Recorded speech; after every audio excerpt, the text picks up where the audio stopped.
Presidente, ¿en qué momento se jodió España?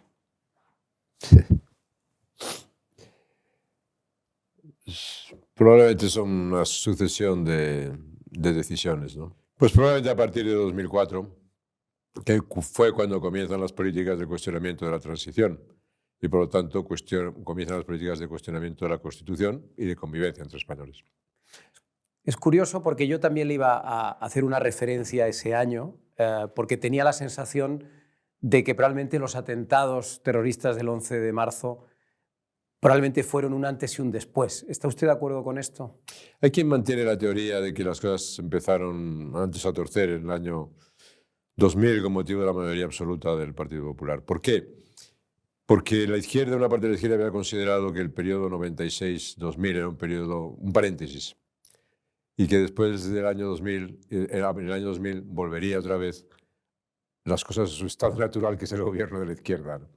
Pero la mayoría absoluta del Partido Popular sorprendió a una parte de la izquierda, ¿no? Y entonces no lo sorprendió para bien. Y la izquierda empezó a actuar en consecuencia, ¿no? Entonces ese proceso comienza, el proceso de mutación, por decirlo de esa manera, de la izquierda española, de radicalización de la izquierda española, empieza esencialmente a partir del año 2000, ¿no? Y a partir del año 2004 tiene su culminación y su expansión. El caso es que es verdad que probablemente tenga usted razón, pero conforme nos acercábamos a las elecciones del 2004, el Partido Popular llegaba en cabeza, las encuestas le daban ganador a Mariano Rajoy, de repente hay unos atentados y cambia la tortilla. Usted, sabiendo todo lo que ha pasado con posterioridad, si volviéramos a estar en aquellos momentos, ¿repetiría su actuación?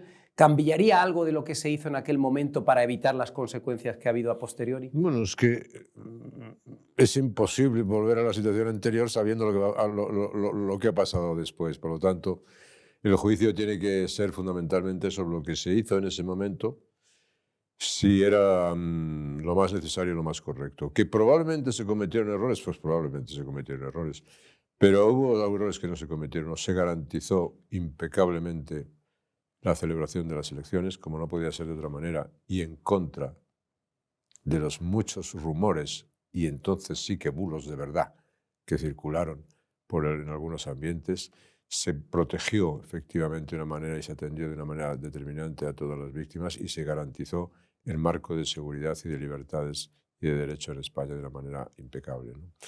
Bueno, pusieron cometer errores, se pudieron cometer errores, pero esencialmente el gobierno cumplió con su obligación y la democracia siguió. Presidente, por lo que nos ha dicho, ¿podríamos entonces inferir que, según su opinión, la culpa de lo que nos pasa es de la izquierda?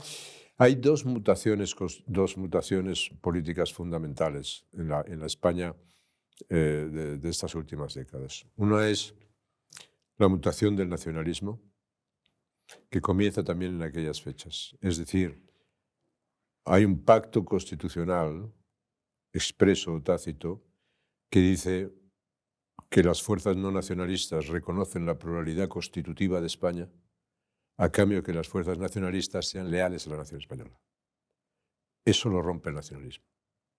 Y eso empieza a romperse en el año 2002-2003 y se desarrolla con mucho mayor vigor después. Uno de los elementos sorpresa de esa ruptura es que la izquierda se hace cómplice de ella a partir del año 2004. La segunda ruptura es cuando la izquierda cuestiona la transición.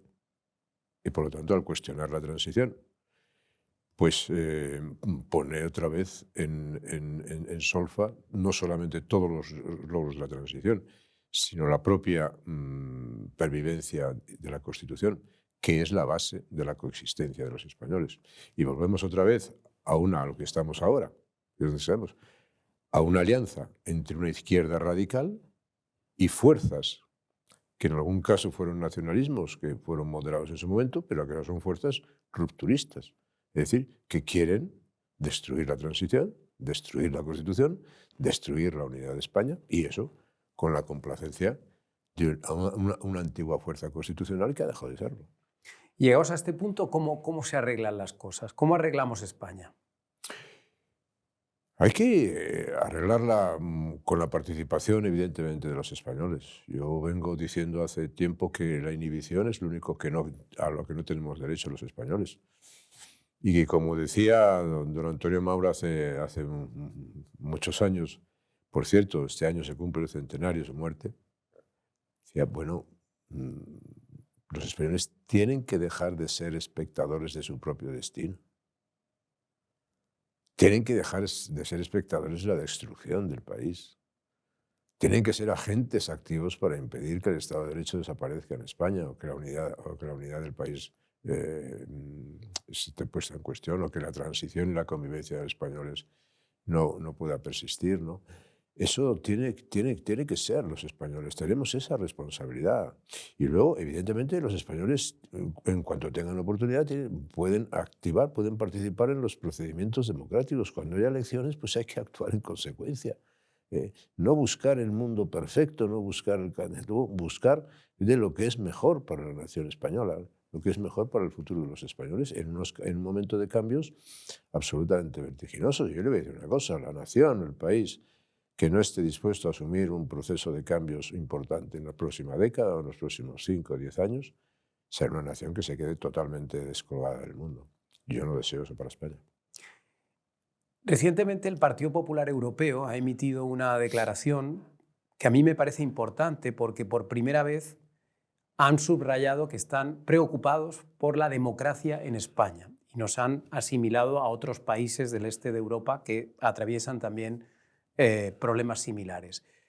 ¿A usted también le preocupa el estado de la democracia en España en este momento? Me preocupa mucho, porque España se está deslizando de una manera vertiginosa hacia lo que se llama ahora democracias iliberales. Pero si hablamos con exactitud, una democracia iliberal es una no democracia. Entonces ya me bloquea, pero España se está deslizando vertiginosamente a una democracia iliberal o a una no democracia. La siguiente evolución ya es la autocracia o es la dictadura, pero estamos en este momento en esa fase, ¿no? Y esa es la deriva de un populismo que no es solamente una cosa que pueda ocurrir en España, ¿no? que conocemos en Europa y que conocemos en otras partes del mundo que puede ocurrir, ¿no? Pero yo no tengo duda que la deriva española es esa y me preocupa muchísimo. Esa deriva supone el debilitamiento, el desgarramiento institucional, que es lo que estamos viviendo. El desgarramiento institucional es absolutamente paso previo para el enfrentamiento entre las sociedades y para la ruptura de la nación. Eso lo explicaba muy bien la embajadora Kirkpatrick en los años 80 del siglo pasado. Bueno, en esa situación en la que está España en este momento, ¿no? Y eso tiene sus responsabilidades, ¿no? Tiene sus responsabilidades. Entonces, en un mundo que está cambiando de una manera vertiginosa y donde se ha acabado una etapa, tenemos que empezar otra etapa, no nos estamos ocupando de lo que nos teníamos que ocupar, sino que estamos ocupados realmente y preocupados, uno, por una deriva iliberal y la otra, porque las circunstancias políticas del país son realmente asfixiantes. Es decir, es imposible, no es deseable que las cosas políticamente en el país continúen como están en este momento. Lo que pasa, presidente, compartiendo su visión sobre la deriva, es que no sé si tenemos en la democracia española los instrumentos suficientes como para detener esa deriva. Es decir, a veces da la impresión de que nos vamos arrastrando hacia abajo y no hay manera de detenerlo. Vamos a ver, es que una cuestión es los mecanismos legales y otra cuestión es la práctica política. Entonces, España tiene los mecanismos legales. Otra cuestión es que tenemos una mala práctica política. Lo que está fallando en España es la política. Tú puedes decir, oye, la ley electoral. A mí mucha gente dice, oye, la ley electoral, bueno, la electoral puede ser defectuosa, pero la ley electoral no ha producido inestabilidad en España. En el Reino Unido no ha habido 5 primeros ministros en 4 años. No vamos a hablar de Italia, no vamos a hablar ahora del ejemplo francés. No, la ley electoral española, ¿cuántos presidentes ha habido del año 77 o del año 78 hasta ahora? no ha producido estabilidad. Otra cosa distinta es que pueda ser perfectible, pueda ser mejorable o necesita una reforma, pero eso forma parte del paquete constitucional. La Constitución española ha producido una gran estabilidad y ha sido la base de la estabilidad y del progreso de España. La transición como instrumento político ha sido enormemente útil para la proyección y pervivencia de España. Lo que está fallando es la política. Pero es una cuestión de práctica política, no legal. Entonces España, como Estado de Derecho, tiene los resortes suficientes para impedir esto, pero hay que querer impedirlo. Claro, uno no impide que se produzca una catástrofe o no impide que se produzca un error político gravísimo si no quiere. Tiene que querer impedirlo. Entonces, si usted quiere acabar con el Estado de Derecho, si usted quiere como ahora, pues borrar o como tener un fiscal general del Estado procesado, o tener un fiscal general del Estado que borra los supuestos mensajes que pueden probar supuestos delitos. ¿Qué autoridad es la que tiene el fiscal general del Estado? ¿Qué autoridad? ¿En nombre de qué puede ejercer la autoridad? Y eso aplíquelo a todas las cuestiones que quieran. Un gobierno que pretende una ley para que se suspendan los procesos que afectan a los familiares del presidente del gobierno. Estamos en la pura democracia iliberal. Y ahora un gobierno que quiere presentar una reforma en virtud de la cual los jueces, los opositores, los que no quieran ser juez, va a ser becado. Es decir, el gobierno va a elegir a los que se van a presentar, les va a dar dinero y luego va a introducir o quiere introducir un sistema en el cual un 25% de jueces sean nombrados a dedo. Oiga, eso es la no democracia. Entonces, seamos conscientes de estas cosas. Eso todavía no está en vigor, pero la deriva, que es de lo que estamos hablando, la deriva es una deriva extraordinariamente peligrosa. Y si usted me pregunta, ¿hay razones en Europa para estar preocupados con lo que está pasando en España? Sin la menor duda. Pero claro, los primeros preocupados teníamos que ser nosotros, los españoles, ¿no? Lo que pasa es que quizás la Constitución no previó que algún día pudiera estar de presidente una persona o un político sin escrúpulos. Pero si la Constitución no puede prever eso. La Constitución puede prever y debe prever los mecanismos para que si hay un gobernante sin escrúpulos que no se somete a la ley y al derecho, la ley y el derecho actúen. ¿Qué es lo que hay que recuperar en España? Reconstruir las instituciones, reconstruir espacios cívicos de convivencia, la garantía del sometimiento a la ley y el derecho de todas las autoridades y el respeto por las autoridades y por los dirigentes políticos de la ley y el derecho. Eso es lo más importante. Presidente, cuando usted ve las informaciones que afectan, por ejemplo, a la esposa del presidente del gobierno, Begoña Gómez, ¿en qué piensa? Porque claro, usted también estuvo en la Moncloa, su mujer también estuvo durante aquel tiempo en el Palacio Presidencial, pero no hizo estas mismas cosas que Begoña Gómez. ¿Qué le pasa por la cabeza cuando ve esas informaciones de esos másteres y de esas relaciones que ha mantenido con empresarios durante la presidencia de Sánchez? Lo que creo es que en el mundo hay límites éticos, límites morales, prácticas políticas no deseables y también puede haber o no delitos penales o de otro tipo, ¿no? Bueno, estamos en un mundo sin límites, ¿no? No hay límites, no hay reglas, excepto las que establece afortunadamente el Estado de Derecho. Y esas son reglas las que se quieren romper. Eso es lo que se quiere romper. Lo que se está en juego en España ahora mismo es el Estado de Derecho. Es decir, España es el único país del mundo donde el gobierno de su país ha hecho un pacto y ha entregado parte del país para que sus enemigos lo destruyan. Y el Estado se está destruyendo, se está deconstruyendo el Estado. El país es muy resistente, todavía resiste, pero se está deconstruyendo el Estado. Y segundo, está un país en una crisis institucional brutal, en una guerra que no habíamos vivido nunca, que es una guerra entre el gobierno y el Estado de Derecho, entre el gobierno y los jueces, en virtud del cual el gobierno ha dicho, oye usted, voy a intentar aniquilarles a ustedes utilizando todas las armas, incluso la Fiscalía General, da absolutamente igual. Y los jueces están aplicando el Estado de Derecho en España, están aplicando la ley.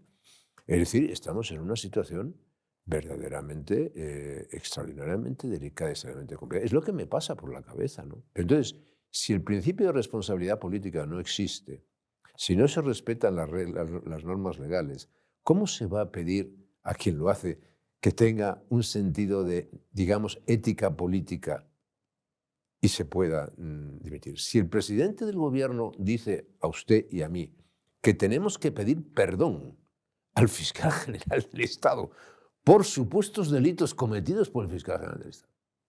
Dígame usted, es que se han pasado ya todas las normas. El principio de responsabilidad política ha desaparecido, no existe, y naturalmente los conceptos relativos a una cierta ética, cierta moral pública que establezca unas reglas que no se deben pasar, pues han desaparecido también. Pero, presidente, como vimos en las últimas elecciones generales, el Partido Socialista y Pedro Sánchez todavía mantiene un fuerte apoyo popular. Hay millones de españoles que le siguen votando y que aparentemente apoyan su actuación a pesar de todo lo que estamos viendo. ¿Le sorprende a usted todavía ese apoyo que mantiene el presidente? No hay primero, el Partido Socialista ha renunciado a ser un proyecto mayoritario en España. Segundo, el Partido Socialista no fue el partido más votado en las últimas elecciones generales. Tercero, el Partido Socialista prácticamente está en unas condiciones mínimas en muchas comunidades autónomas, en muchos municipios en España. Cuarto, el Partido Socialista es un partido que ha renunciado a todos sus historial, por decirlo de esa manera, socialdemócrata, que tampoco es que lo tenga muy extenso, pero lo tiene, para convertirse en un partido identitario radical de izquierda, ¿no? Bueno, y por último, ha pactado con todos aquellos que decía que jamás iba a pactar y ha entregado el país, en la medida de el gobierno, en manos de los que lo quieren destruir.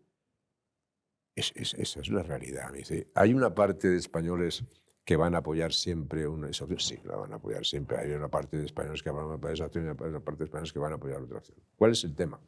Ahora, que eso se agudiza por la fragmentación y la confrontación entre las sociedades. Las sociedades están muy fragmentadas y los que viven de ese radicalismo, de ese extremismo y de ese populismo radicalizan más las sociedades y radicalizan más a los otros extremos. Y por lo tanto, los grandes socios de esta situación son los grandes extremos, los extremos a la derecha y los extremos a la izquierda. Se autoalimentan, se necesitan, se ayudan, conviven e intentan garantizarse su futuro. En un mundo en el cual no se molestan en presentar ideas ni en presentar proyectos políticos, una idea del país, una idea para una Europa del futuro. Ni les interesa entender la realidad, les importa el poder, estar en el poder y pagar el precio que sea con tal de estar en el poder. Esa es la regla. Y en este contexto, ¿cómo ve usted a su partido? ¿Lo está haciendo correctamente? ¿Cómo está sobreviviendo a esta ola de polarización que claramente ha cambiado las reglas del juego? Bueno, el Partido Popular lo han intentado matar muchas veces y siempre ha sobrevivido porque es un partido con una fuerza enorme, con una vitalidad enorme y con una base extraordinariamente sólida, ¿no? Yo creo que en Europa quedan dos partidos centrales esenciales, ¿no? Que son el Partido Popular de España y la CDU alemana. Los grandes partidos clásicos de centro, derecha y de izquierda en Francia no existen, en Italia tampoco, en Alemania queda la CDU, lo demás probablemente tampoco existe. Inglaterra está fuera de la Unión Europea y por eso no lo menciona ahora, pero sí conserva sus conservadores y sus liberales. Bueno, y en los demás países pues han ido surgiendo movimientos y partidos nuevos, ¿no? Pero de los grandes históricos quedan dos, ¿no?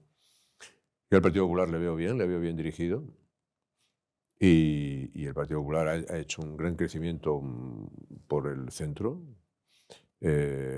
Incluso personas, digamos, del mundo socialdemócrata moderado, pues interpretan una cierta vinculación, una cercanía con el Partido Popular. Pero bueno, el problema es que el centro derecha en España está dividido, ¿no? Y entonces las aspiraciones del Partido Popular no se pueden cumplir, que es presentar un proyecto para la mayoría de los españoles, porque su derecha tiene un problema. ¿Y cómo hay que encarar ese problema? que es Vox, entiendo por lo que está diciendo. ¿Hay que buscar una colaboración con Vox? ¿Hay que plantear una confrontación con Vox?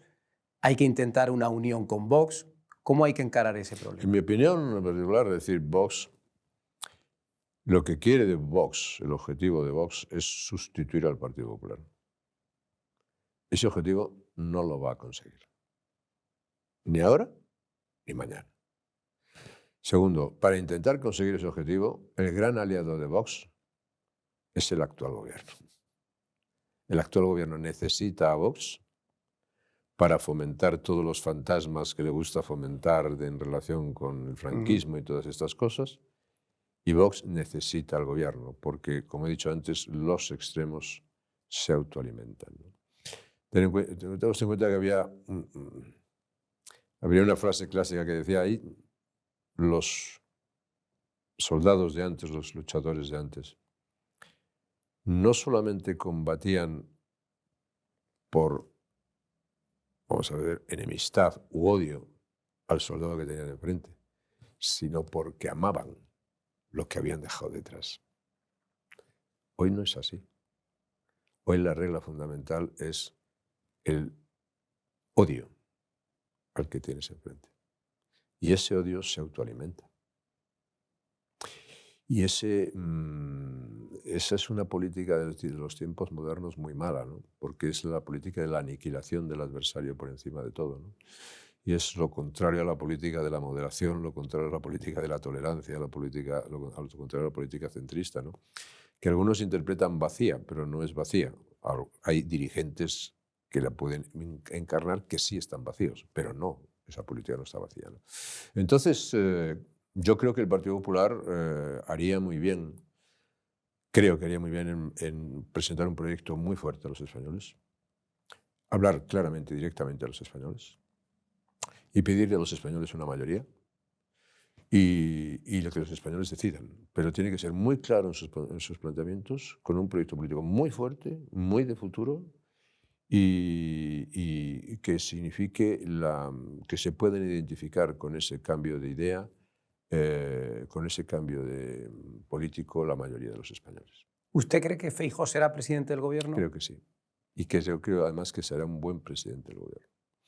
Porque España necesita una persona al frente del gobierno de esas características, de las características que tiene Feijóo. No necesita más populistas, no necesita más aventureros, no necesita más pensamiento radical, no necesita más confrontación, necesita exactamente. Nosotros tenemos que buscar espacios y buscar políticas muy claras, ¿no? Y políticas muy claras es decir, oígame usted, con la nación no se juega, punto, final. Y el que quiera jugar con la nación no participa. El Estado se fortalece. Se acaba el intento de destruir las instituciones. Se buscan espacios comunes. Vamos a ocuparnos del futuro. Vamos a recuperar espacio en el exterior. Vamos a hacer un proceso de reformas económicas en un mundo que está en cambio completamente. Y si no nos enteramos de eso, no nos enteramos de nada. Dígame usted, ¿es que en España no sería deseable que España tuviese un acuerdo en el sentido de decir, oiga, los que quieren destruir el país y la Constitución no tienen hueco en el gobierno, ni tienen hueco, y tienen que ser claramente controlados en sus aspiraciones? Es que en un momento en el cual el designio del mundo está, la evolución del mundo está marcado por la revolución tecnológica, la revolución digital, que en 5 o 10 años va a ser, con la inteligencia artificial generativa, determinante en la historia de la humanidad, no es posible que no nos estemos ocupando de eso. Es que cuando tenemos un problema demográfico brutal y la demografía es el primer elemento para analizar en términos del poder y de las posibilidades de una nación, y cuando tenemos un problema muy grande de inmigración, no somos capaces de hablar de eso. Es que cuando necesitamos ser solidarios y repartir, por ejemplo, cuestiones sobre el agua, no somos capaces de hablar de eso. Solo somos capaces de hablar de la mujer del presidente del gobierno, del hermano del presidente del gobierno, del ministro del ejército, del amigo del ministro de abajo, de los problemas de la corrupción, del ataque a la justicia, del fiscal general del Estado procesado. de lo que hacen, de depender de un prófugo que está en Bélgica. No, no, el país necesita eso. Necesita ocuparse de las cosas importantes y serias. El mundo va a cambiar radicalmente. Desde el punto de vista digital, está cambiando. Desde el punto de vista digital, ya no vamos a vivir en el mundo en el cual nosotros podamos parar lo que es el desarrollo impresionante de la inteligencia artificial. Ya no lo podemos parar. El ser humano. Muy bien. Segundo, ¿lo podemos controlar? Difícilmente lo podemos controlar. ¿Cuál es el mundo al que nos tenemos que ocupar? El mundo de la coexistencia entre el ser humano y las máquinas. Y lo que vamos a vivir de aquí a 10 años es quién tiene la supremacía, si el ser humano o las máquinas. Si nosotros vamos a acabar siendo más parecidos a las máquinas o las máquinas más parecidas a nosotros. Bueno, de todo eso y de lo que significa para el ser humano su existencia, para las relaciones internacionales, para el tema militar, para el tema de seguridad, para el tema económico, de todo eso no nos ocupamos aquí. Cuando acaba de haber una elección en los Estados Unidos que significa que realmente vamos a un momento de cambio internacional espectacular, y lo que hemos vivido después de la Segunda Guerra Mundial y después de la Guerra Fría va a cambiar esencialmente las actitudes y los modos de comportamiento y la competición entre poderes. ¿Vamos a seguir entretenidos en estas cosas? Quiere decir que vamos a perder el tren. Me dirá usted, ¿seguirán viniendo a España 95 millones de turistas o 100 millones de turistas? Sí, seguirán viniendo a España. Pero dígame usted dónde está la ambición del país, los objetivos del país, la responsabilidad del país, el deseo de los españoles de ser influyentes en el mundo, si es que lo tenemos. ¿Dónde está? Bueno, pues eso es lo que hay. Presidente, decía usted que ve a Feijóo de presidente del gobierno.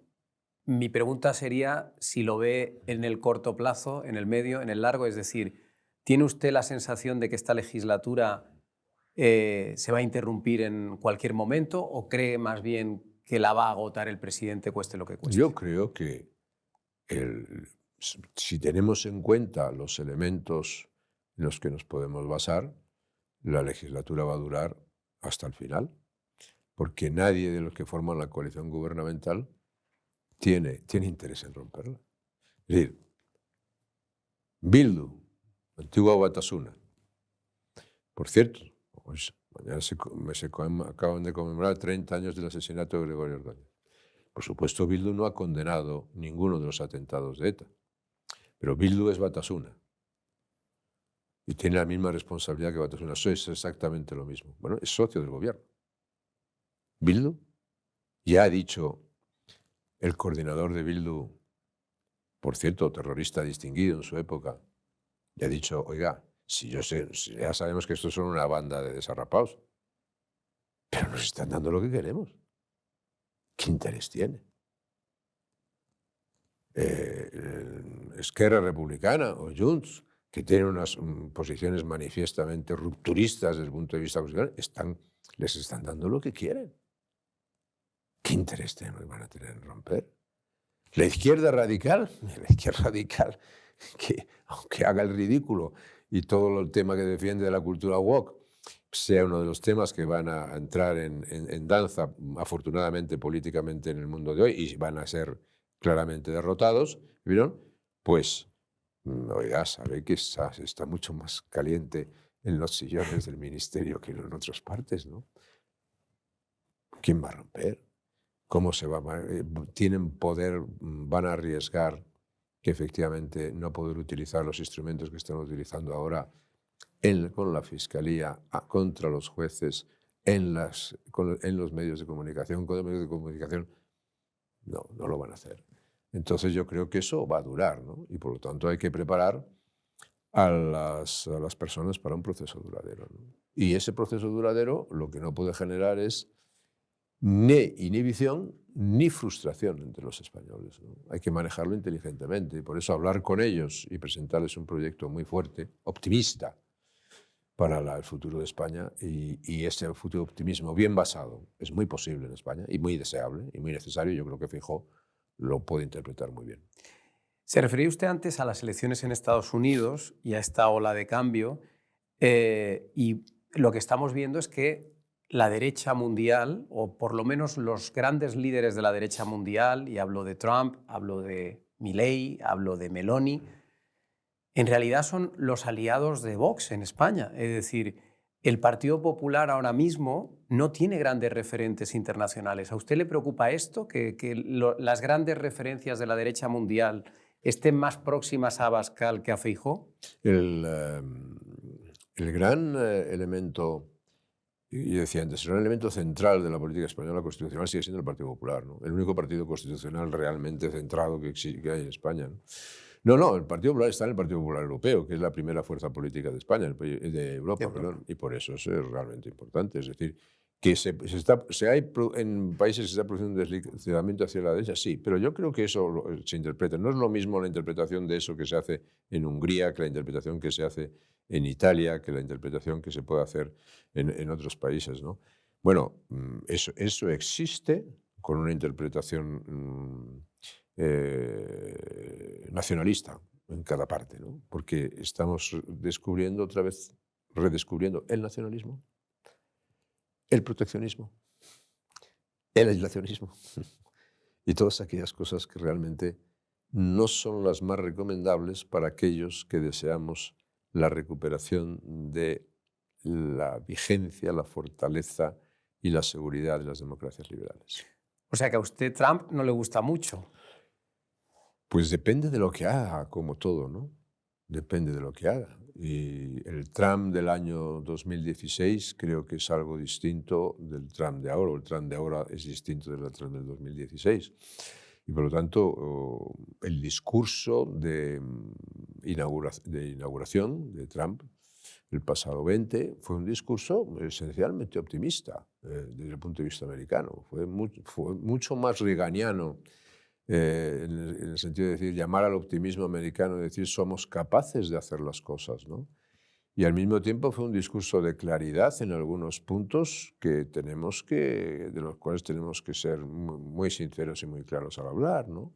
Es decir, oiga, un país tiene derecho a controlar sus fronteras y debe. Y tiene derecho a controlar la inmigración y a hablar de ello. Y tiene derecho a hablar, a decidir cómo sus fuentes energéticas, cómo son o cómo no son, ¿no?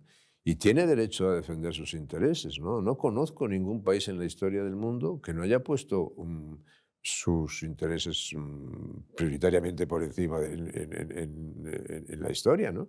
Oiga, American First es también España First, y Francia First, y Italia First, y si no los hacemos muy mal esos países. Por lo tanto, ¿por qué les vamos a pedir a los norteamericanos otras cosas que no nos pedimos a nosotros mismos, ¿no? Ahora, dicho sea de eso, otra cosa distinta son los comportamientos políticos, los estilos políticos y el fondo de esas políticas, ¿no? Yo creo que ahora viene un mundo en el cual, quiero decir, el mundo de la Segunda Guerra Mundial lo crean los Estados Unidos. En el mundo de la posguerra fría, el gran poder hegemónico son los Estados Unidos. La gran expansión de la libertad y la democracia la consiguen los Estados Unidos. Las democracias liberales consiguen esa expansión grande después de la Segunda Guerra Mundial y crear muchas reglas liberales porque tienen por primera vez una fuerza detrás y esa fuerza se llama los Estados Unidos. Entonces, vamos a ver, los Estados Unidos no se puede decir que durante todo este tiempo le haya ido especialmente mal. Ha sido el gran siglo de los Estados Unidos y este sigue siendo el gran siglo de los Estados Unidos. Los Estados Unidos son los que derrotan a Rusia con la OTAN y los aliados y son los que rescatan a China e intentan convertir a China, probablemente de un modo ingenuo, en una democracia y en un sistema libre, ¿no? Bueno, ahora los Estados Unidos están en una posición de decir, pues mire usted, me siento maltratado, me siento tratado injustamente, siento que han abusado de mí, quiero volver otra vez a hacer prácticas políticas, vamos a ver cómo lo podemos enfrentar, ¿no? Lo que pasa es que dar marcha atrás a la globalización y a las políticas que condujeron precisamente a la prosperidad mundial no parece que sea la mejor receta, ¿no? Pero usted vio en la toma de la presidencia que no vio lo que va a pasar hacia atrás, vio el futuro. Los que estaban en esa toma de posesión eran los que ya determinan el presente y los que van a determinar más aún el futuro, como he explicado antes. Y entonces era algo mirando en el futuro y por lo tanto diciendo de América va a ser, de Estados Unidos va a ser el futuro. Y ese es el cambio y ese es el discurso optimista, ¿no? No es una cosa ni de resentimiento ni de venganza. Y es lo que nosotros tenemos que entender. Porque solamente entendiendo también bien el pasado podemos construir un proyecto de futuro, ¿no? Y no hay proyecto de futuro si tú quieres manipular el futuro. Y para manipular el futuro lo que haces es manipular la historia. Y aquí estamos enredados en las cosas de la manipulación de la historia, cuando lo que tenemos que mirar es el futuro. Claro. Y el futuro es lo que va a estar basado en lo que yo he explicado antes, con enormes posibilidades, pero también con muchísimos riesgos, con unos riesgos existenciales como nunca ha tenido la humanidad. Y de eso tenemos que ser conscientes. Entonces, ese sentimiento positivo, ese sentimiento optimista, es el que hay que trasladar aquí. Mire usted, por ejemplo, el declive europeo, ¿no? Hace 10 años Europa era el 24% del Producto Interno Bruto del mundo, y los Estados Unidos también. Hoy Europa es el 15% y los Estados Unidos es el 30%. Mire usted la productividad europea y la productividad de los Estados Unidos. Mire usted que porque alguien, que no lo debía hacer, pero alguien pone un tuit, se ponen a temblar en naciones históricas de Europa. Pero, ¿qué significa Europa hoy tecnológicamente? Nada. ¿Qué significa Europa hoy militarmente? Nada. ¿Qué significa hoy desde el punto de vista de la influencia en la esfera internacional? Todavía perdemos cuestiones económicas. Es que no vamos a reflexionar tampoco sobre eso. ¿Dónde va a estar Europa en este mundo que se va a definir? ¿Va a estar en algún sitio? O como algunos dicen, no. El sitio que ocupaba antes Europa como aliado principal, ahora lo van a ocupar otros. Mire usted cómo se está moviendo en el Medio Oriente, mire usted cómo se están moviendo los Arabia Saudí, mire usted cómo se están moviendo los Emiratos, mire usted las cosas que pasan en Europa económicamente. Si Europa sigue así, ¿quién va a sustituir a Europa? Entonces Europa no puede hacer iba a decir la necedad, pero no quiero decir la necedad, no quiero decir la torpeza de decir, bueno, oye, si no te portas bien, decirle a Trump, si no te portas bien conmigo, me voy a hacer amigo de los chinos. Bueno, pues, es que ha perdido la cabeza. No dura ni 2 minutos, no dura ni 2 minutos, son cosas absurdas, ¿no? Claro. Entonces, en lugar de afrontar esta situación que no está creada por Trump, es de la que Trump va a ser un acelerador muy grande, que es distinto. Lo que pasa es que probablemente en Europa no tenemos líderes en este momento, ¿no? No tenemos líderes ni tenemos una idea de lo que queremos hacer con Europa. Ah. Y entonces, porque los países, primero, no están políticamente en unas condiciones de Europa entró en grave crisis con política y el Brexit fue una expresión muy, muy grande de ella. Y luego las crisis políticas que se están produciendo en los países determinantes de la Unión Europea, pues son muy relevantes, ¿no? Pero claro, la Unión Europea no solamente da una imagen de ineficacia o de irrelevancia, sino también de profunda división. Y yo no veo en este momento liderazgos europeos que sean capaces de afrontar la situación con una cierta visión y con una cierta decisión de hacerla. Me gustaría que nos refiriéramos durante un momento a Venezuela, un país que está atravesando unos momentos bastante delicados. Hubo elecciones, las ganó la oposición, sin embargo, el poder ha sido tomado por el régimen de Nicolás Maduro. ¿A usted le entristece la posición que ha mantenido el gobierno español respecto a toda esta crisis? No, en Venezuela lo que ha pasado es que ha habido un golpe de Estado. O sea, Venezuela ha habido unas elecciones que ha ganado la oposición de barrida y ha habido un golpe de Estado. El gobierno español ha sido cómplice del golpe de Estado. Es cómplice de un golpe de Estado. De un golpe de Estado absolutamente antidemocrático, de un golpe de Estado dado por unos narcodictadores o por un narcodictador.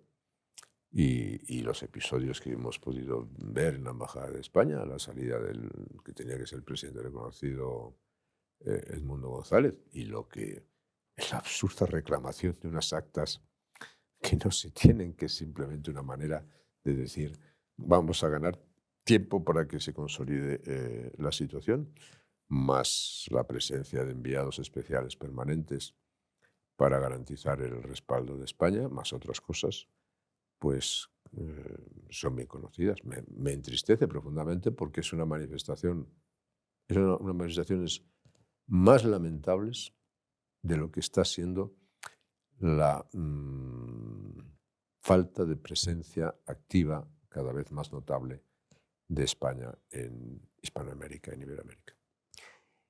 Usted ha hecho una acusación muy grave y es decir que el gobierno es cómplice de un golpe de Estado. Sí. ¿Por qué cree usted que el gobierno ha llegado hasta ese punto?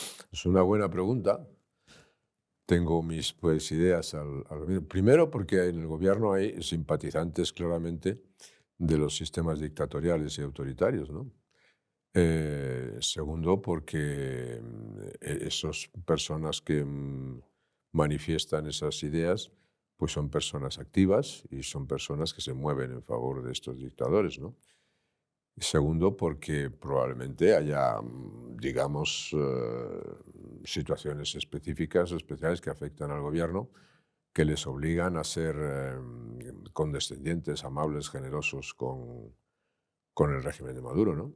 O bien personas que viajan por allí y que hablan de que conocen muy bien Venezuela y que hablan de desintermediaciones y que mantienen un silencio escrupuloso ahora porque probablemente ellos sabrán por qué.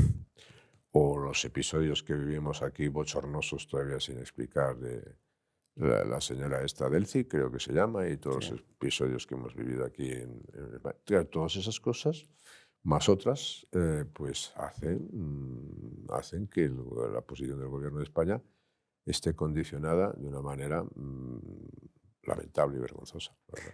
Se ha referido usted entre líneas, he creído entender, al expresidente Zapatero. Vaya papel tan extraño, ¿no?, el que está desempeñando. Pues él sabrá exactamente por qué, debe tener razones muy poderosas para desempeñar ese papel, ¿no? Pero dedicar parte de tu vida a apoyar a dictadores, pues debe tener una razón o varias razones importantes para hacerlo. Otro país con el que tenemos una relación un tanto extraña es Marruecos. El gobierno cambió de repente la posición histórica frente al Sáhara. No nos ha dado una explicación al respecto. ¿Usted qué sospecha? ¿Por qué lo ha hecho? Es lo que es extraño. Lo extraño no es, o sea, uno puede cambiar de posición, pero es que en una democracia se cambia de posición, se va uno al Congreso de los Diputados y explica, mire usted, yo creo que en estas circunstancias históricas es esto, el Congreso lo discute, el Congreso puede decidir, y si está a favor, si está en contra, puede apoyar al gobierno más, puede apoyar al gobierno menos, eso es lo que se debería hacer. Lo que no se puede hacer es de la noche a la mañana que los españoles nos enteramos que la posición de España respecto al Sáhara ha cambiado y nos enteramos por una carta que hace pública la Casa Real de Marruecos, que basta leerla claramente para saber que está redactada en francés y que probablemente está redactada, no lo sé si en Francia o en Marruecos, pero está redactada en francés, y de la cual el gobierno español, el presidente del gobierno español dice que es el que ha enviado esa carta. Y que cambia la posición de España en relación con el Sáhara. Y de eso no se ha dado una sola explicación. Ni en el Congreso de los Diputados, ni en ningún sitio. Pues eso tiene que tener también algunas explicaciones, ¿no? Pero, ¿y usted intuye algo que pueda estar Yo detrás? intuyo que evidentemente que cuando no se pueden dar esas explicaciones es porque las que se deben dar pues no deben ser muy agradables para quienes han tomado la decisión. Es decir, que nos llevamos fenomenal con Marruecos, con Venezuela, y sin embargo tenemos las relaciones prácticamente rotas con Israel. ¿Le preocupa eso? Estamos donde no debemos. Y la pérdida de posición de España es absolutamente alarmante, ¿no? Viniendo para esta entrevista, acabo de leer una declaración de Sánchez diciendo que España, que es un país muy solidario, está dispuesto a mandar tropas de intermediación en la frontera con Rusia. Pero entérese usted que eso es lo último de lo que hay que hablar. ¿Por qué? Porque las tropas que intermediar entre Rusia y Ucrania y tropas de intermediación, ¿en qué? ¿En la frontera actual? ¿En lo que se ha conquistado? ¿Eso va a ser el reconocimiento de que Rusia se queda con lo que se ha conquistado? Pero es que eso es exactamente lo último, porque al final esas tropas forman parte del paisaje sin capacidad de influencia ninguna. Y de eso está lleno la historia. Y por lo tanto, ¿y esas tropas las manda la OTAN? ¿Y Putin cuál manda? ¿Manda iraníes? ¿Manda norcoreanos? ¿Manda chinos? No empiecen por el final, empiecen por el principio. Hay que decir, para toda negociación, si es que se abre para la guerra de Ucrania, lo que tenemos es que darle la garantía a los ucranianos que vamos a seguir armándoles y que no vamos a aceptar como resultado la consolidación de las conquistas territoriales de Putin. Empiece por ahí y no por el final, porque si empieza por el final es no enterarse absolutamente de nada. Volvamos a España. ¿Qué le pareció la gestión que se hizo de la Dana de Valencia? A mí me parece que si nos dedicamos a cosas, si nos dedicásemos con mayor atención a las cosas importantes, que yo he citado algunas antes, pues esas cosas, hay cosas que se pueden evitar. Una catástrofe natural no es fácil de evitar, pero sí es posible mitigar. Por ejemplo, si se hubiesen hecho las obras previstas en el plan hidrológico del año 2003, pues se hubiese mitigado mucho eso. Yo no sé si se hubiese evitado, pero sí se hubiese mitigado mucho eso, porque es que estaban previstas las obras para ser ejecutadas en los sitios donde se produjo la Dana. Y en los barrancos donde se produjo la Dana, en los torrentes donde se produjo la Dana. Por lo tanto, sí se pueden hacer esas cosas. Ahora, ese plan hidrológico, ¿por qué se desechó? Se desechó por puras razones ideológicas. Y es lo que no tiene ningún sentido, porque después, 22 años después de haber destruido ese plan hidrológico nacional, seguimos sin un gran pacto nacional del agua. Seguimos igual. Y pasan estas cosas. Entonces, no vas a decir, oiga, mire usted, no, es que el cambio climático mata. El cambio climático mata, oiga. Y no hacer las obras, mata más. Mata más. Pues entonces es evidente que esas cosas hay que hacerlas y ser un poco precavido, ¿no? Dicho eso, en lo que se pueda, desde el punto de vista de una catástrofe natural, ¿no? Si se dice que es la catástrofe natural más importante de la historia de España, como se ha dicho, que claramente, y es así, eso es inexcusable al minuto siguiente declarar la emergencia nacional y ocuparse de eso desde el gobierno de España.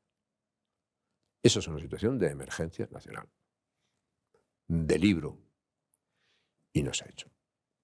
Y naturalmente, vamos a decir, la comunidad autónoma puede haber estado más o menos afortunada y yo creo que pone todos los esfuerzos de buena voluntad. Pero eso sobrepasa con mucho a lo que puede hacer una comunidad autónoma. Es cuestión del Estado. Y las imágenes que vimos en Paiporta, pues gracias a la entereza de sus majestades los reyes, el Estado no se derrumbó en Paiporta. Pero estuvimos a un paso, a un pelo, de que el Estado se derrumbase totalmente en Paiporta. Bueno, eso es lo que yo creo que se haga, ¿no? Pues, por lo tanto, decir, no, luego pues siempre se puede producir una catástrofe. No se pueden prever todas las catástrofes, pero sí se pueden hacer muchas cosas que mitiguen pues, los efectos que puede tener una catástrofe de esas condiciones. ¿Cree usted que la no declaración de la emergencia nacional por parte del gobierno fue intencionada? Absolutamente. ¿Y por qué motivo? Pues porque el motivo fue porque el gobierno sabe que electoralmente Valencia es una comunidad muy importante y necesita ganar, necesita hacer al Partido Popular responsable de la Dana y culpabilizarle por la Dana por los votos. Por la misma razón que el presidente del gobierno dijo en noviembre que había pedido ayuda a la Unión Europea para la Dana y la ha pedido ayer. porque es que ya no cabe en el capítulo de las mentiras, ya no cabe más recorrido. Y le ha pedido ayer para que se enfanguen, y nunca mejor dicho, todos los de la Dana en la inacción. Y para decir eso, todo eso es la culpa de una comunidad autónoma. La catástrofe más importante de la historia de España exige emergencia nacional y exige la actuación del Estado, con el gobierno enfrente y con el presidente del gobierno enfrente, con todos los medios disponibles.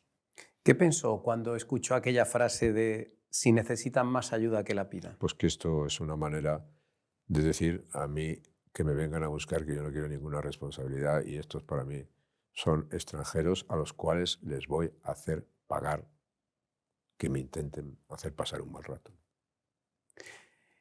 Y respecto a Mazón, a Carlos Mazón, se lo pregunto directamente, ¿usted cree que debería irse? Yo creo que no. Ahora no, de ninguna manera. Después él tiene que valorar sus responsabilidades, pero yo tengo que decirle que cumpliendo con mi obligación, yo hablé con el presidente de la Comunidad Autónoma Valenciana, el presidente de la Generalitat Valenciana, y le dije, mira, con independencia de lo que se ha hecho o no lo que se ha hecho, tú tienes que dar la cara hasta el final, con todas las consecuencias. Y si te parten la cara 70 veces, como si te parten la cara 700 veces, tengo que decir que lo está haciendo. Que lo está haciendo. Pero bueno, dicho eso, yo creo que en el futuro, ahora él tiene que seguir haciendo lo que hace, pero en el futuro y tendrá que tomar sus decisiones y yo espero que tome, bueno, que acierte, ¿no? Pero para mí, un dato significativo del día a día de hoy es que después de todo este tiempo está dando la cara y le están muchas veces partiendo la cara, a veces de una manera cruel e injusta, ¿no? ¿Usted se hubiera ido de Paiporta como hizo Sánchez? Yo no tengo costumbre de dar la espalda y marcharme de los sitios, la verdad. No. A mí me han intentado asesinar 4 veces, ¿no? Y entonces no entra entre mis vocaciones. Yo tengo mi vocación vocación deportista muy grande, entonces tengo la vocación de correr, pero para adelante. No me gusta, para atrás, para adelante. ¿Y le preocupa que la figura del rey a veces, por ejemplo en el caso de Paiporta se vio con mucha claridad, se intente cuestionar desde algunos ámbitos también relacionados con el gobierno? Es decir, ¿usted ve ahí una operación a futuro? Es que aquí ¿qué queda? O sea, aquí, después de la amnistía, que es lo que se ha aprobado, lo único que se ha aprobado en esta legislatura realmente, después de la amnistía, que es una amnistía, bueno, ya la hemos calificado muchas veces, pero absolutamente inconstitucional y nominativa, después del intento ahora de amnistía también a sus familiares y estas cosas, después de intentar... Bueno, todos estos temas... La figura del rey en Paiporta fue determinante, porque era el hundimiento del Estado, la desaparición del Estado, la huida del presidente del gobierno, la huida del que tenía que tener la responsabilidad de asumir la responsabilidad de la reconstrucción, y allí quien está es el Estado. Por eso la crítica es, eso de alguna manera fortalece mucho, afortunadamente, la figura del rey, la persona del rey y sus valores, pero expresa una situación muy preocupante para lo que significa el conjunto de la nación española y el Estado en España, ¿no? Muy preocupante, ¿no? Y por lo tanto, cuanto antes salgamos de esas circunstancias, mejor. Ahora me dice usted, una vez entregada la amnistía, una vez proclamados o que por qué no se van a hacer determinadas consultas a los españoles sobre si uno quiere o no quiere estar o lo que sea. Cuando estamos hablando de cesiones en inmigración, de cesión de las fronteras, de cesión de los aeropuertos, de todas esas cosas, ¿qué queda? Pues queda la Constitución, queda la monarquía constitucional. Y en España la Constitución es monarquía. Y afortunadamente queda la corona. Y la corona no ha fallado. Ha estado en el momento que tenía que estar. Lo que ha fallado es todo lo demás.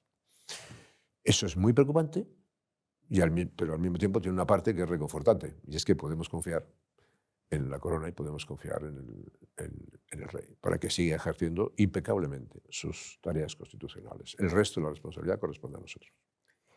Hace unos días hemos visto cómo el presidente del gobierno convocaba en la Moncloa al presidente de Telefónica para destituirle, después de haber comprado el 10% de la empresa el año pasado.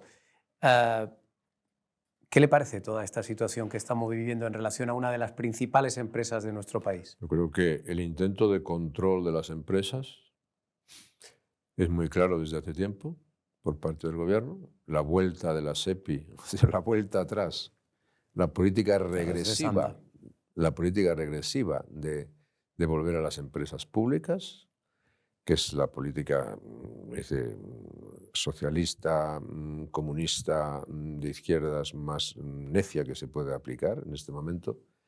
La política de control de medios y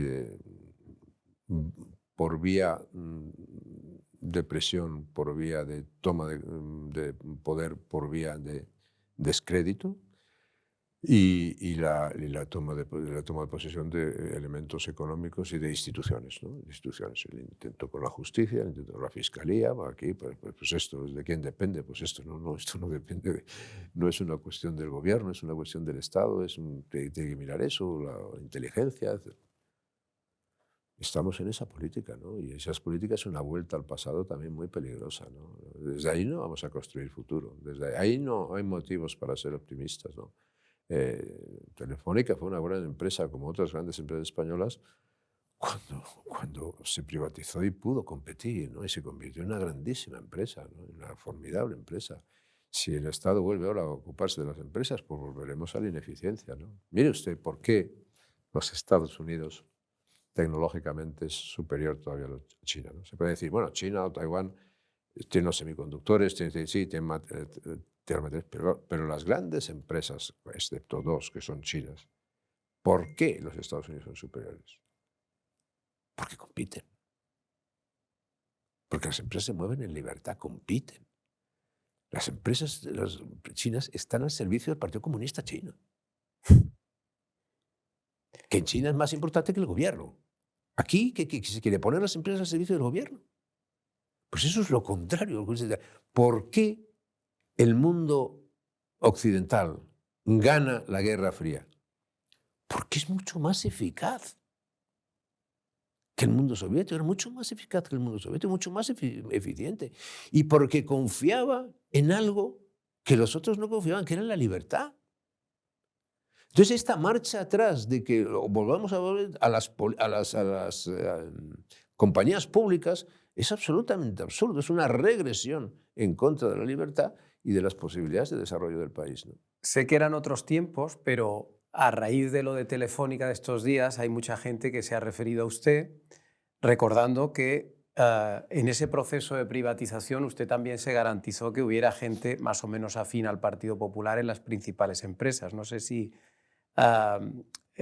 nos puede usted contar qué le parecen esas críticas. Cuando nosotros llegamos al gobierno, la mayor parte del capital de esas empresas son empresas públicas y por lo tanto es el gobierno el que debe nombrar a sus presidentes. Lo que nosotros decimos es privatizar las empresas públicas al 100%. Por lo tanto, se privatizan las empresas públicas al 100% y a partir de ese momento el gobierno no tiene nada que decir.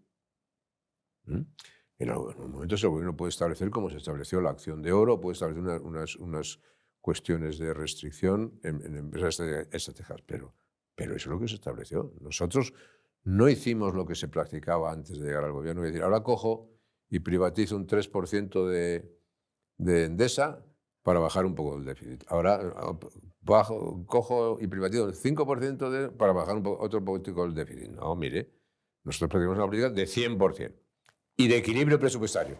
Y entonces las cosas y las reglas cambian completamente. Y de ahí nacieron las grandes empresas internacionales de España. Presidente, no quiero acabar esta entrevista sin referirme a dos temas yo creo que importantes que a la gente en la calle le preocupan especialmente. Uno de ellos es la inmigración. Usted ha hablado al principio de la entrevista de la natalidad y del desafío que representa, pero lo cierto es que si queremos seguir creciendo, mano de obra necesitamos. ¿Cómo cree usted que habría que encarar la inmigración? Hay una presión migratoria tremenda ahora mismo, sobre todo en las Islas Canarias. ¿Qué debe hacer España con respecto a ese problema? A veces las políticas no consisten, las políticas buenistas son las que te llevan a los malos resultados. Oiga, mire usted, ¿por qué Canarias se ha convertido en Lampedusa? Lo que era Lampedusa antes, ahora es Canarias. ¿Por qué? Porque los italianos están haciendo unas políticas sobre la inmigración mucho más efectivas que nosotros. Bueno, pues no consintamos que Canarias se convierta en Lampedusa. Y lo demás también. Y tengamos cuidado con eso de que se van a transferir a las comunidades autónomas competencias en inmigración. ¿Pero qué es eso? Oiga, las competencias en inmigración, que tienen mucho que ver con la competencia de fronteras, tienen que ser unas competencias del Estado, se tiene que ocupar el Estado de eso. Lo distinto es que colabore con las comunidades autónomas. Bueno, yo creo que eso es una cuestión muy importante. Segundo, nosotros ese tema lo tenemos que vincular a nuestras necesidades de futuro. Nuestras necesidades de futuro van a ser que necesitamos inmigrantes. Muy bien. Los mejores inmigrantes que nosotros podemos tener, y si es posible inmigrantes con talento, son inmigrantes iberoamericanos. Son personas que vengan a España con nuestra misma lengua, con nuestra misma cultura, con nuestra misma raíz, con nuestras mismas creencias o parecidas, unas creencias, y que no creen tensiones en la sociedad española. Eso es lo mejor que podemos hacer, ¿no? Y luego, eso es una parte de otra cosa que tenemos que reflexionar. Dice, oiga, el declive demográfico en el mundo, la demografía del mundo, para el año 2050, que va a ser la primera vez que el mundo caiga. El mundo ha perdido población solamente una vez en su historia, que fue en la peste negra del siglo XIV. Y ahora va a perder por segunda vez en el 2050. Pero dentro de eso, oiga, usted tendrá que analizar qué pasa con la demografía de un país. Porque la demografía es el primer factor para determinar la fortaleza o la debilidad de un país. Entonces usted en el año 2050... demográficamente es la India, es China, aunque envejecida, que tiene un problema, es Indonesia, es Etiopía, es Nigeria, es el Congo, es Estados Unidos y es probablemente Brasil y algún otro que me dejo en este momento en esta lista. Pero no es Europa en declinación y no es España. Algo tendremos que hablar sobre ese tema. ¿Por qué se está produciendo y para qué? Entonces, es buena cuestión de debate, pero desde luego no hay migración ilegal, ¿no? Mucho control absolutamente en las fronteras, practicar políticas mucho más eficaces que las que estamos haciendo y desde luego intentar provocar un factor de atracción de inmigración de Iberoamérica muy deseable para España. Y el otro problema al que me quería referir era la vivienda. Se habla mucho de la vivienda, los precios disparatados, los jóvenes se quejan de que no pueden acceder. ¿Qué hacemos para mejorar ese asunto? Creo que eso es esencialmente una cuestión de oferta.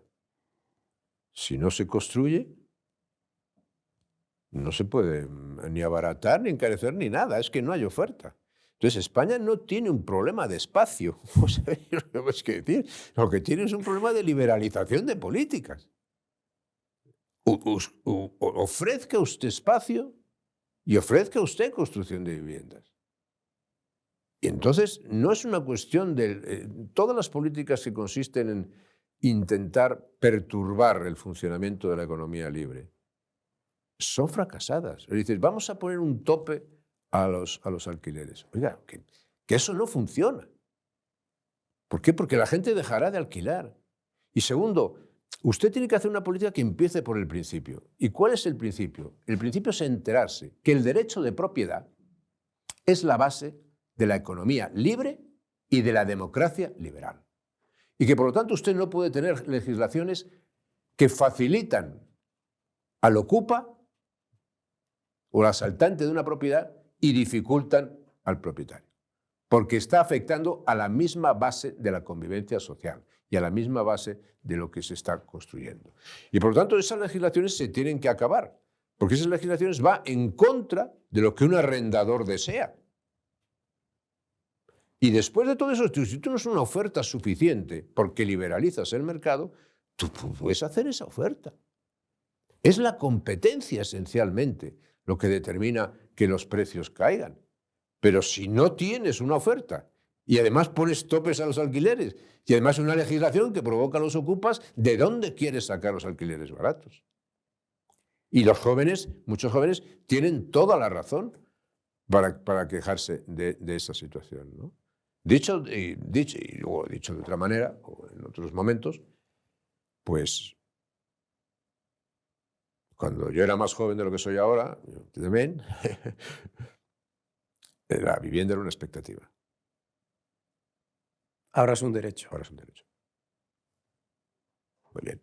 Pues si se ha convertido en un derecho, garantice usted las posibilidades de que ese derecho se ejerza.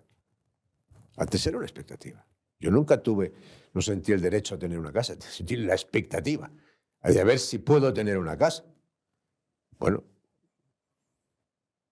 Bueno, pues ahora es así, pero eso es exactamente la oferta la que lo tiene que, y la política inteligente de liberalización y la política inteligente de competencia, la que tiene que hacer que los precios de las casas y de las viviendas sean más asequibles, sobre todo para los jóvenes. Ahora, lo otro es decir, vamos a poner topes a los alquileres, vamos a incomodar la vida de los arrendatarios y vamos a prohibir a los inversores extracomunitarios comprar viviendas en España, a mí me parece una legislación disparatada.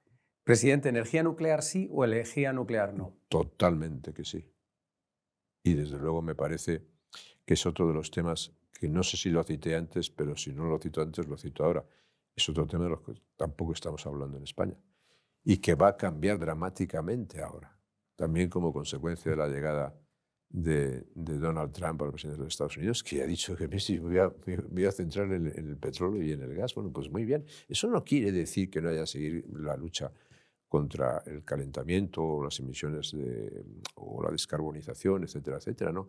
Eso no quiere decir que haya que poner en cuestión las renovables, ¿no? Pero quiere decir que cuando tú tienes el 20% de la energía de España, que es nuclear, cuando tú estás diciendo que vas a intentar tomar decisiones o que vengan aquí, que es en lo que se está, no en otras cosas, centros de datos muy importantes, centros de datos que necesitan muchísima electricidad y muchísima agua. Bueno, pues tú tienes el 20% de energía nuclear y has visto los errores que han cometido otros países como Alemania de cerrar sus centrales nucleares. Pues pon ese asunto sobre la mesa, ¿no? Que yo soy totalmente partidario del desarrollo nuclear, ¿no? De lo que no soy partidario es del descontrol de las armas nucleares. Y cuando hablamos del descontrol de la inteligencia artificial, cuyo riesgo es mayor que el de las armas nucleares, tenemos que tener en cuenta una cosa. Nosotros, los seres humanos, hemos sido capaces de construir miles y miles y miles y decenas de miles de bombas nucleares capaces de destruir el mundo. Solamente hemos sido capaces de construir 430 reactores nucleares que hay en el mundo, que es la energía más limpia que hay con la energía hidráulica. Si lo tenemos aquí, y que hay que ser serios, prorroguemos con todas las condiciones de seguridad que las hay, las centrales existentes. Y luego debemos debatir si podemos invertir en crear más pequeñas centrales nucleares para el futuro. Y además eso nos hace menos dependientes desde el punto de vista energético, que somos ya muy dependientes. Y entonces, ¿vamos a renunciar a lo que no somos dependientes? Me parece que la decisión, por mi parte, estaría bien clara. Presidente, estamos ya terminando, pero no quiero que nos vayamos sin referirme a una de sus ocupaciones actuales. Usted, aparte de dirigir FAES, una de las fundaciones próximas al Partido Popular, también es consejero de uno de los principales grupos de comunicación del mundo, News Corp. Y me gustaría, precisamente, como lleva usted muchos años metido en el mundo de la prensa y de los medios de comunicación, que nos diera su visión sobre cómo ve usted a los medios, por ejemplo, en España, el papel de los medios y de la comunicación y la información. Con toda la revolución tecnológica, los medios de comunicación se han visto afectados también, ¿no? La intermediación entre la opinión pública, el ciudadano y el poder público, hecha antes por los medios de comunicación, pero ahora se hace de otra manera distinta. Y por lo tanto está afectado los medios de comunicación como están afectados todos los cuerpos intermedios en la sociedad. Ese es el gran poder disruptivo de la sociedad, ¿no? Los nuevos métodos tecnológicos lo cambian, ¿no? Esto mismo que estamos haciendo nosotros en esta conversación es un ejemplo de un nuevo método, ¿no? Ya no es una conversación de una entrevista para ser impresa en papel o para mandar por una cadena de televisión, sino que se ve en una digital y luego se transmite por vía digital o lo puede uno ver en su móvil, etcétera, etcétera, ¿no? Todo eso es un cambio extraordinario, ¿no? A mí lo que me preocupa es que el mundo de la prensa, que va a estar sujeto, como todos los ciudadanos en este momento, el ser humano tiene más oportunidades que nunca,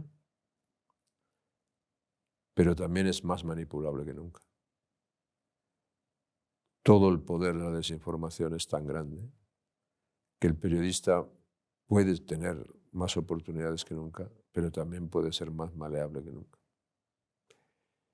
Y eso es un reto que solamente pueden responder los profesionales de una manera muy clara, ¿no?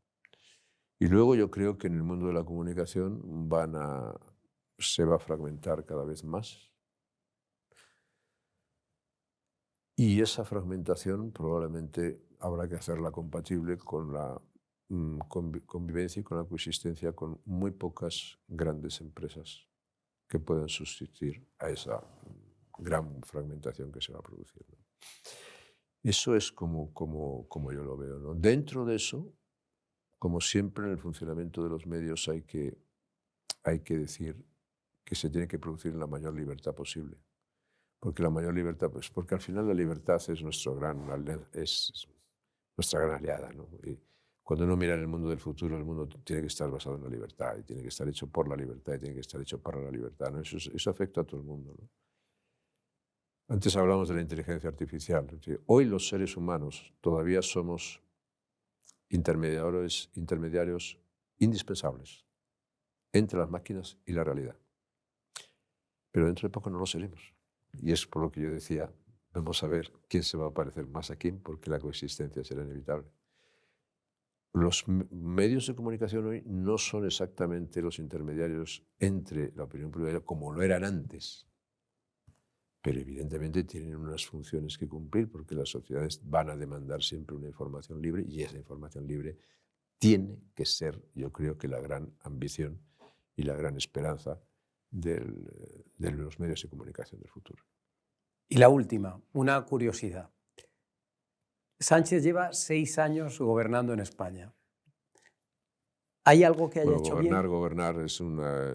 en el poder. Está ahí. ¿Hay algo que haya hecho este gobierno que a usted le parezca que ha sido acertado? Eso sí que es la pregunta más difícil. Para ser la última es la pregunta más difícil de todo. Por eso es la última. Me costaría, la verdad es que me costaría mucho encontrar algo. Me cuesta mucho encontrar algo, ¿no? La verdad, y que en este momento no lo encuentro. Pero yo le voy a decir, con independencia de quién está o quién no está, si el gobierno de mi país defiende los intereses de mi país, yo siempre voy a apoyarlo.